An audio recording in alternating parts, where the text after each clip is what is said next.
What is up, my friends? You are very welcome along to Tuesday's Anfield Agenda News Roundup. Just a reminder that I will not be live tonight at 8:45, but we will be here, of course, tomorrow from 7 p.m. to take you right through the Bologna game with our watch-along, match reaction and player ratings, which you guys can now take part in as well. More on that to come.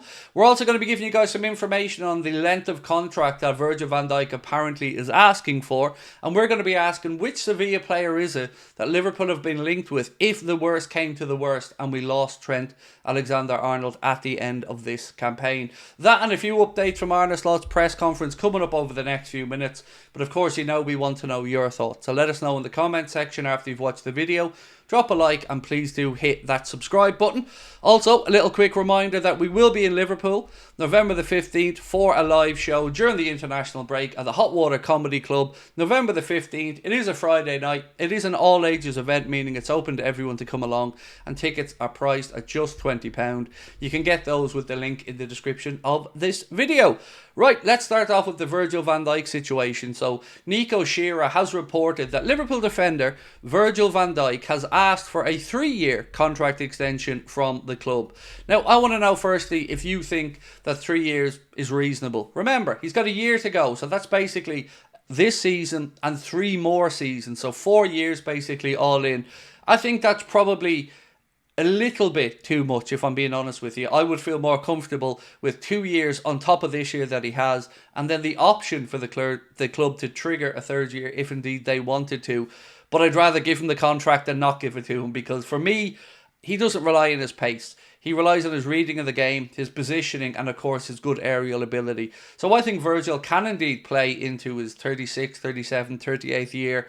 But I don't know what Michael Edwards and Richard Hughes think on this one. So for me, if that's a make or break, then I would give Virgil the deal. But personally, I'd prefer us to go 1 year less as a guarantee and the option there for that 3rd year if the club wishes to trigger it. So that's my take on it. But of course, I want to know your take. So let me know in the comment section. A little bit of a rumour from L'Equipe, by the way, that said Liverpool approached Anthony Lopez at the start of the transfer window as Liverpool were looking to bring in a number 2 goalkeeper, probably thinking that we were about to lose Caoimhín Kelleher. It was not the Portuguese goalkeeper's goal to be a number 2 at that time, according to L'Equipe. So just a little bit of an update on that one. We know, of course, Liverpool went on to sign Georgi Mamardashvili, who will be coming in at the end of this coming season to challenge, I believe, Alisson Becker for that number 1 shirt. So that's just a little bit of an update there from L'Equipe on a story that, well, never quite came to fruition. One more quick note on this one. Simon Hooper will be the referee for Liverpool versus Crystal Palace, which of course is the last game before the October international break, Saturday at 12:30. So once again, Simon Hooper will be the official for that game. Now, a few little bits and pieces from Arne Slot now after his press conference today. Arne Slot has been saying, everybody tells me that a top league table team is harder to beat than a bottom league table team, but we haven't faced one of them yet. So I guess just kind of alluding to, again, the fact that we've beaten pretty much what's been in front of us this season, other than Nottingham Forest, but we again know that bigger tests are to come. Now, there are a couple of injury doubts, unfortunately, for the game tomorrow evening. One of them confirmed as going to miss the game, and the other one a little bit touch and go, but should be available. So let's start with the one who is ruled out. That is, unfortunately, Federico Chiesa. This is the problem with doing these previews before the manager's press conferences. I don't have the information to hand that he would have had. So will it be Diogo Jota or Darwin Núñez? Maybe Cody Gakpo starting through the middle. I guess we'll find out tomorrow. It isn't seemingly something too strenuous for Federico Chiesa, but he felt something after the game and the training session yesterday, and it is enough to rule him out of the game coming up. When we get more information on the exact length of his absence, of course we'll let you know, but for now, all we can say is Federico Chiesa will not be part of the squad for tomorrow night's game against Bologna. Diogo Jota was the other player who is expected to train tomorrow and will be close call for the Bologna game. So if it isn't him, you would imagine surely Darwin has to start if he's recovered from the illness that kept him out for the game the other day. So again, this is what we're talking about, squad depth. We are picking up little niggly injuries now, which aren't too bad. They're manageable, but if indeed 1 or 2 of these were to become longer standing problems, then you can see how Liverpool's squad depth would start to come into question there a little bit. Arne Slot speaking a little bit about his European debut, and this got me really excited because He wants to feel the passion. He wants to feel the Anfield atmosphere. He said, people tell me it's more special here. I want to see this. I want to feel this. That the players missed this for a season. I'm hoping it's the same for the fans. The desire to show Europe they missed us. That combination should lead to a special night for everyone. I love that. He's challenging the Anfield Agenda and the... not the Anfield Agenda. He's not challenging us. He's challenging the Anfield crowd to show them what these special European nights are about.